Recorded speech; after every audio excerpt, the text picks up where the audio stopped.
do you mean? Well, you can take the piss all you like, Jane. Well, it was very good last night. It was very successful. I liked it. I thought it was really, it was a smashing evening. Smashing. Cracking, terrific. Yeah.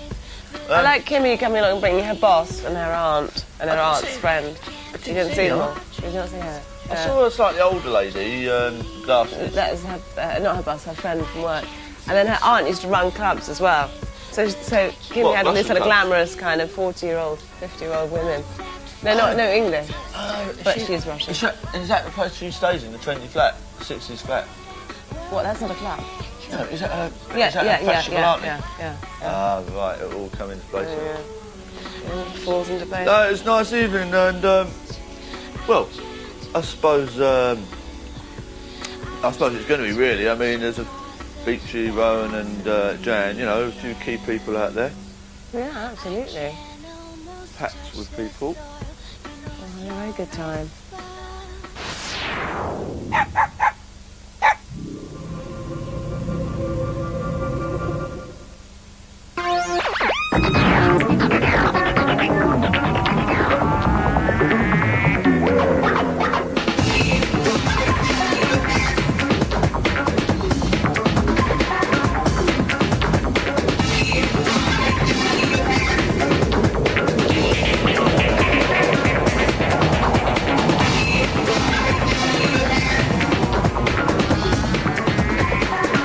Beware, coward.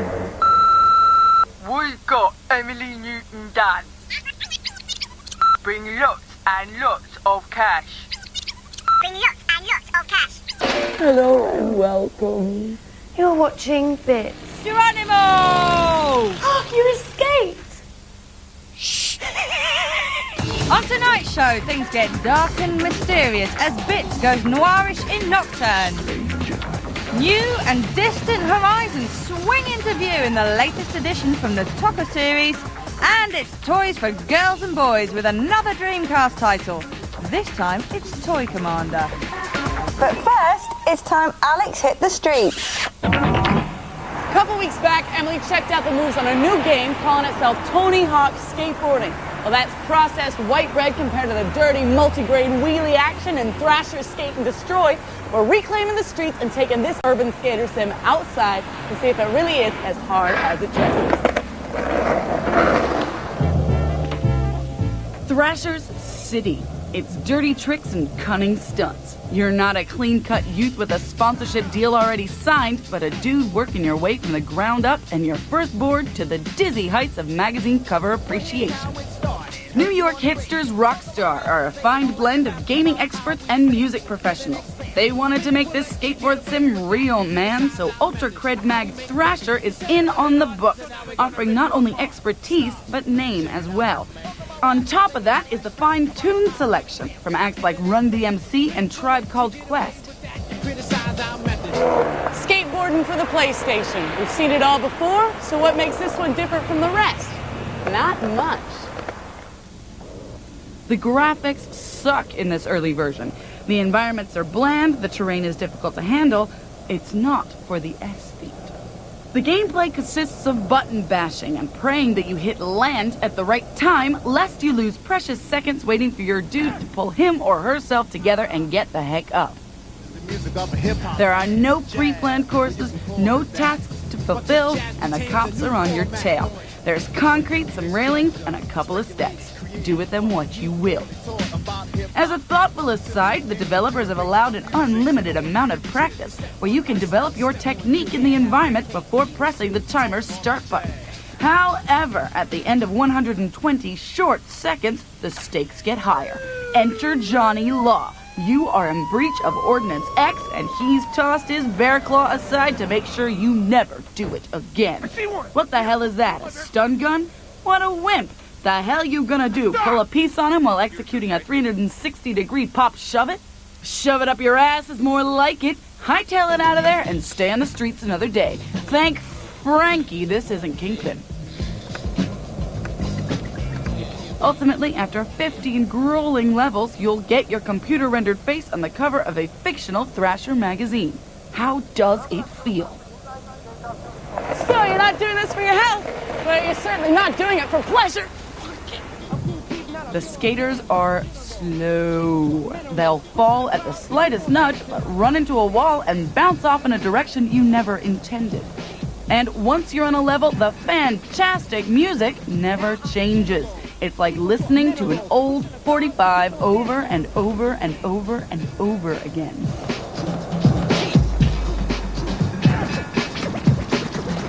Sorry, Rockstar, with all your Insta-cred, the mustard is not cut with this skateboarding sim. It's rolling through molasses in December. So where do we get all our dreams and delusions of power? Well, the folks at Sega have a very good idea.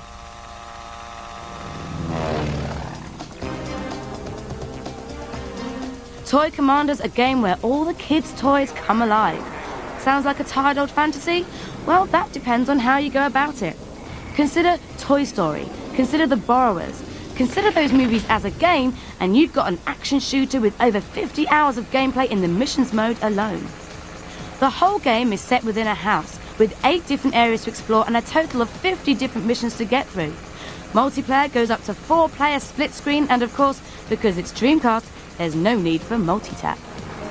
There are 3 different game modes for you and your mates to battle in. Deathmatch, Capture the Flag, as well as Cat and Mouse for some good old-fashioned itchy and scratchy cartoon action. Each player has a home base which you can destroy, using those real-life destructive weapons like bottle caps, sugar cubes and rubbers, switching between 35 different vehicles in order to complete various tasks set within your mission. These can range from everyday household jobbies to protecting your cardboard box base from fighter pilots. Cute. However, you're going to have to practice and get good on the training level, which in itself has hugely enjoyable gameplay. Even then, you must complete 3 out of the 6 missions before moving on to another area of the house. But don't fret. Though at the start you're completely contained within the kitchen diner, each mission has totally different tasks, props, and its own take on reality. First, learn to land your plane on the kitchen table. Then, switching to the helicopter, you must pick up the sugar lumps and drop them into the hot chocolate. Then, changing into the truck, and this is great, drive up the walls using the ramps onto the kitchen surface, dodge some giant fruit before collecting your chocolate bar, all within a very strict time limit. This training level is a hard one.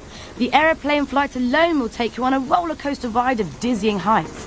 It's disorientating and, like RC Stunt Copter on the PlayStation, it can be frustrating as the planes are very sensitive and difficult to maneuver smoothly. But it's fun learning how to complete the simplest of tasks.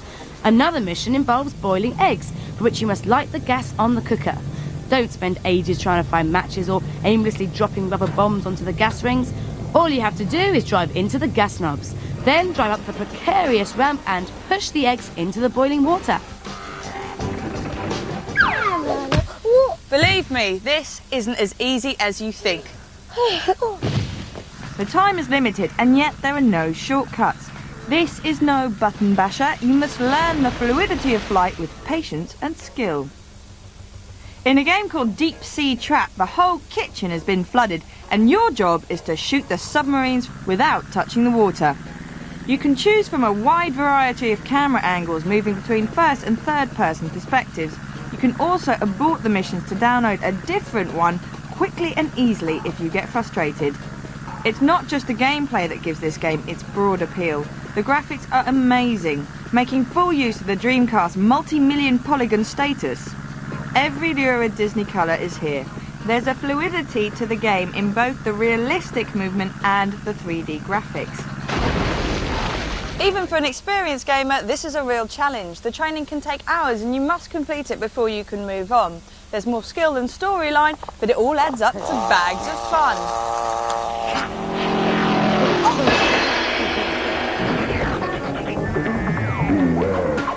What party isn't complete without jumping up on the nearest oversized surface and running around like a mad lunatic? Well, none I've ever been to, so start looking around now, because Micro Machines number 4 is here to add to the commotion. Let's get the lowdown from the tabletop. It's the original penny racing game, making every flat area a potential course. This time, the developers think you need some exercise. You're out of the cars and onto your feet. Whereas in the previous chapters of the Micro Machine's tale, you drove around and around, now you're a biological experiment, engineered by a certain Dr. Minimizer. Only 1 inch high, you scurry around all new environments, much in the same way as the previous incarnations. It's you against 3 computer characters or up to 3 real-life friends. Clever.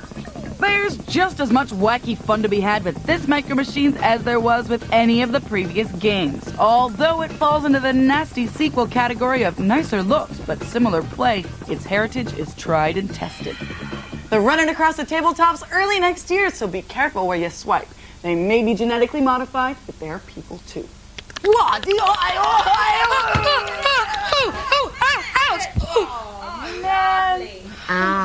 Damn.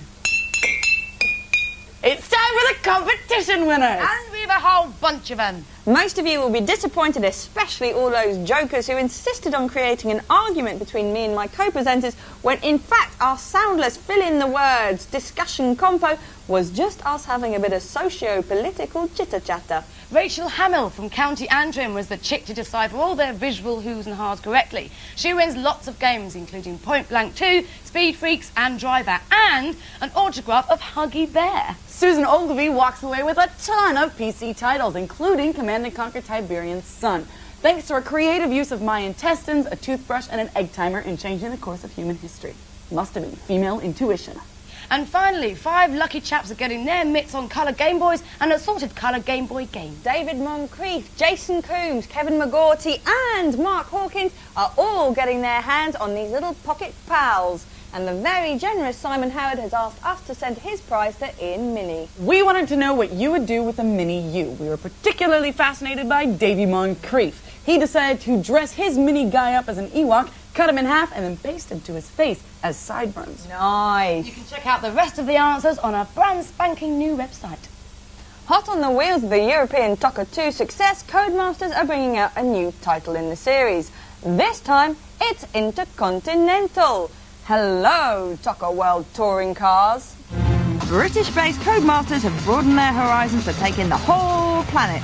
The Arctic and Antarctica are the only corners omitted. The cumbersomely named TOCA World Touring Cars will have you revving your engine in Buenos Aires. Just don't mention the war. Hitting your throttle in Laguna Seca, coming bumper to bumper with the Nissans in Suzuka, getting friendly with the Dengais in Bathurst, and grabbing a Pilsner and some Bratwurst in Hockenheim. And that's just some of the 30 tracks in multifarious countries. A truly internationale game. TOCA World Touring Cars comes crashing onto your PlayStation early next year. It's a long ride, so pack a spare. Ooh. In betwixt sets of rough and tumble gaming, we Bits girls like to exercise a little bit more than just our thumbs. Yes, it's mind over matter, and I've just got a triple word score. So get your Scrabble boards at the ready, because it's cheat time on Bits. If intense strategizing and super surveillance is your bag, but you just can't help feeling like a bit player in a Dennis the Menace cartoon, well then this cheat for Rogue Spear is right up your alley. Yes, you can wage sneaky war and assault your comrades' noses all at the same time. Lay this smelly one and you'll be on your own for the rest of the mission. So to activate fart mode, type enter and then type in silent but deadly. Wasn't me, was the guy in camouflage.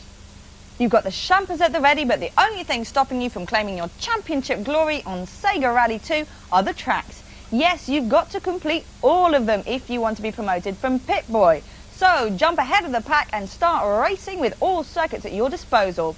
Simply go to the title menu and press up, left, down, right, B-A-B, right, down. Where did I put my driving gloves? All right, it's time to gather the forces together in Age of Empires 2, Age of Kings. You can't be bothered with all that human management and battle tactics involved with running a whole empire anymore. You'd rather be David Attenborough larging it in the jungle. Well, by inputting this cheat, all the animals will fall under your command. Press enter, then type in the words Gaia or Natural Wonders. Then do with those beasts as you must. Join us after the break for this.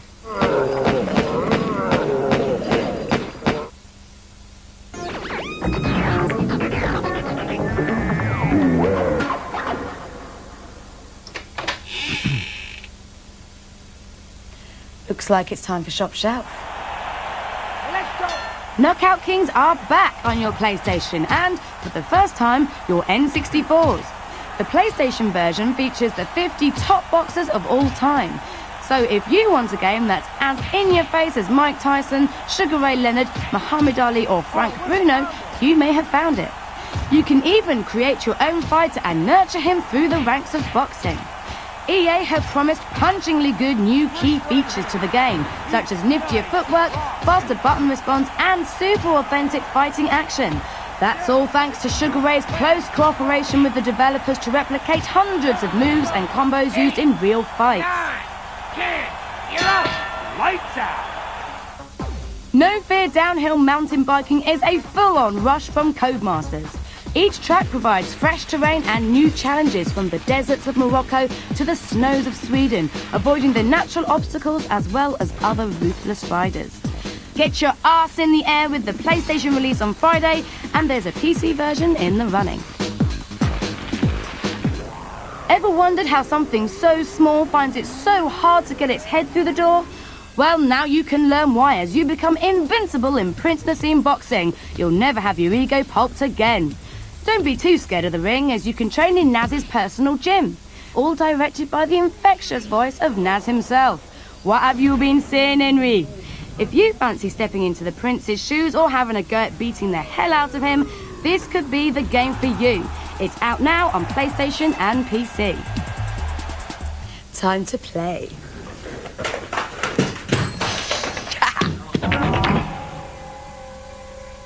At Halloween, Terminal Reality released Nocturne, a moody, Pulp Fiction-saturated 3D horror adventure.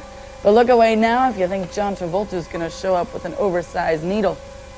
You're gonna need something heftier than that if you're gonna whoop this undead ass.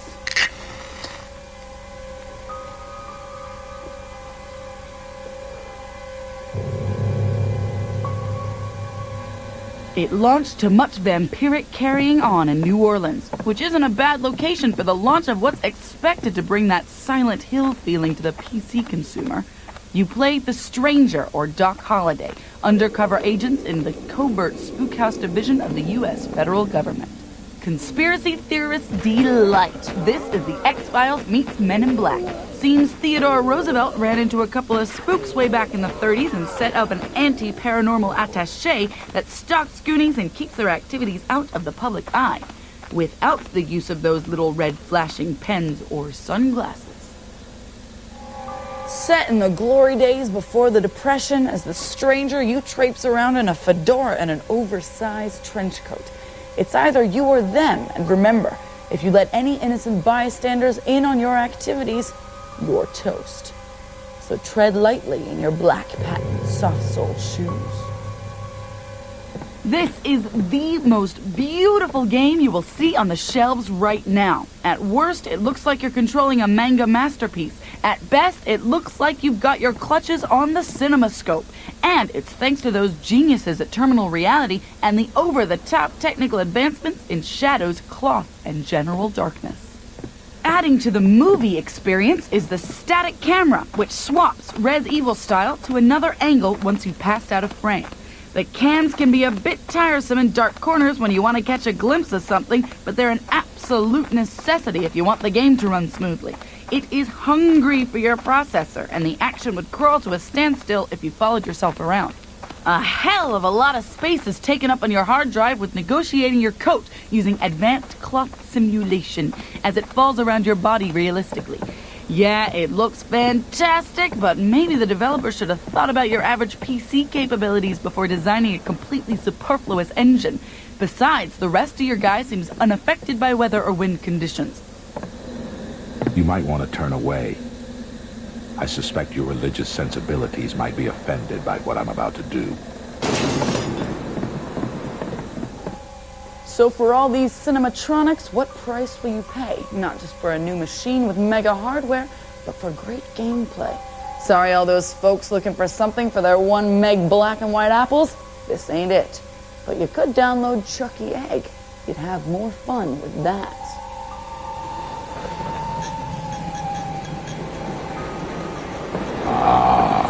The legendary stranger. The man of mystery. We had access to one of the 4 episodes set in Texas. The other 3 scenarios throw you into the dark sides of Chicago, Germany, and France. There are up to 5 levels in each locale, and each place is an independent story. You tackle them in any order you please. In the guise of hunting, uncovering, rescuing, and foiling, you wander around aimlessly looking for things to put your nose into. There's not much to find and relatively few unthreatening beasties. As the chapters continue, things do get a bit more difficult, but only culminate in gripping tension and brainwork in the final level of the episode. Be warned. Quick save lots, because there are no tactics involved in killing. You either get them the first time or your kingdoms come. Once you're in their clutches, you can kiss your ass goodbye. Thankfully, there aren't that many bad guys to contend with, and they are always announced by the appropriate beast sound. You're packing a variety of weapons, including 2 45s with nice little laser sights, which can be aimed independently at advancing bad guys. In the much more difficult manual aim mode, you only control the right hand. The left one's off doing whatever it feels like. It's best to use silver bullets against werewolves, crossbows with wooden stakes versus vampires, and shotguns to the head to blow those zombies away. Or you can just beat them with their own limbs once they've fallen off. But thank goodness for that auto-aim feature. Damn, it's difficult to maneuver. In fact, this game is filled with pedantic positioning and clunky movement. You're gonna need an Uber PC so the stops and starts don't delay your reaction time. Regardless, don't expect to go from point A to point B and back again in any semblance of a straight line.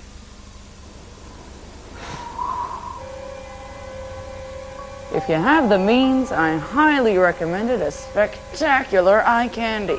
It's lurching your way right now.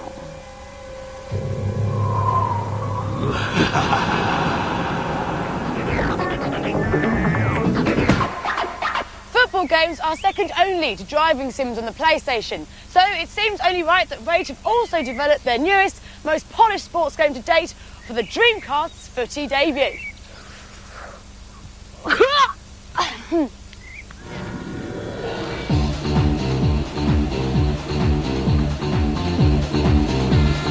UEFA Striker carries all the usual options. You can alter team formation, the weather conditions, club names, stadiums, camera angles, whether they wash their t-shirts with personal or aerial automatic.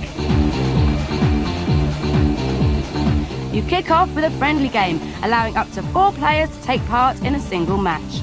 Other unique functions include the increased AI designed with professional coaches Ruud Gullit and Glenn Roeder.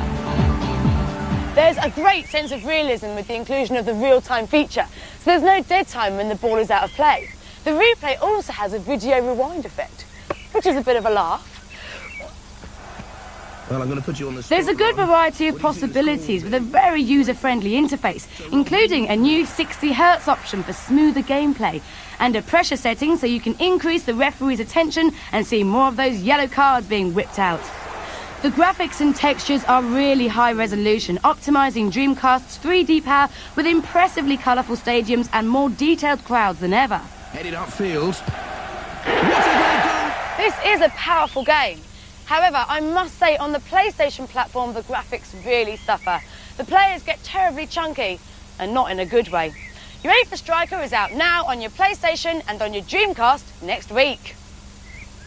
Yes!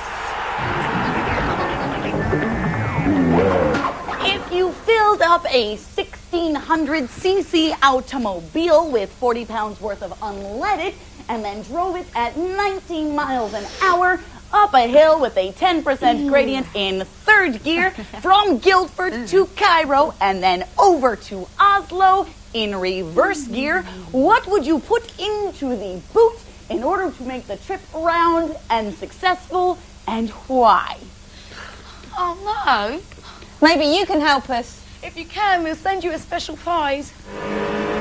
The Rally Championship folks have offered one lucky driver the chance to go racing at Silverstone, where they can compete to win a car. Yes, that could be you behind the wheel of a rally car at Silverstone on the 24th of November. But you've got to tell us what to put in the boot for Madcap Teacher's ridiculous and tediously hypothetical car journey. Fears you two have something you'd like to share with the rest of the class? Yes. You can send your suggestions to bitsonforlater@yahoo.co.uk.